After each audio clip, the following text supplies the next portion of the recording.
I want to apologize to all the women I have called pretty before I've called them intelligent or brave. I'm sorry I made it sound as though something as simple as what you're born with is the most you have to be proud of when your spirit has crushed mountains. From now on, I will say things like, "You are resilient," or "You are extraordinary."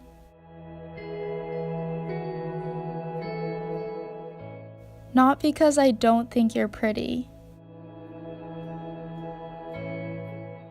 but because you are so much more than that.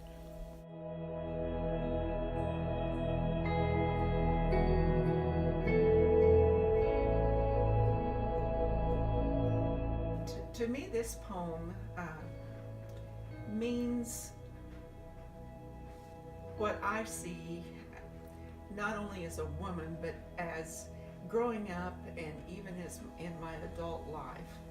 I've looked at different women, and there's just some that just stand out that I consider ladies.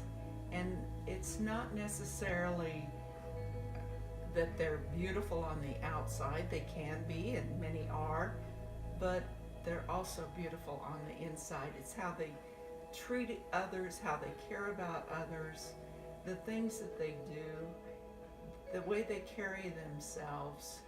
You just know that they're, quote, a lady. And I guess that's kind of what's important to me.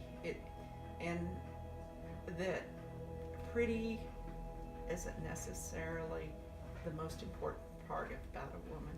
It's what she's like inside. That's how I saw this poem.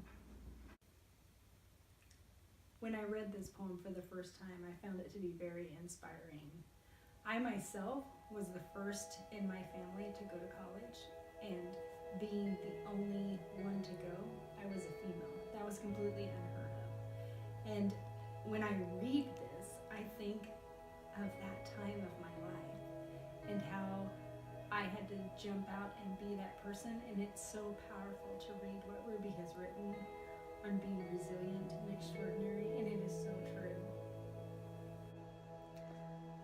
To me, Rupi Kaur's poem is so much more than just the words on the page. I think it's such a good reminder that there's so much more to a person than what they see when they look in the mirror, that you can be brave and you can be resilient, and you don't always have to put on a facade for people to see, and that there's so much more to you than just what people see on the outside. And I think that's a really good reminder, especially for women in today's time. You sometimes forget that you can be something other than just pretty. So the fact that Rupi points out that there's so much more to a person is just really cool, and I really love how she put it in this poem. So that's what this poem means to me.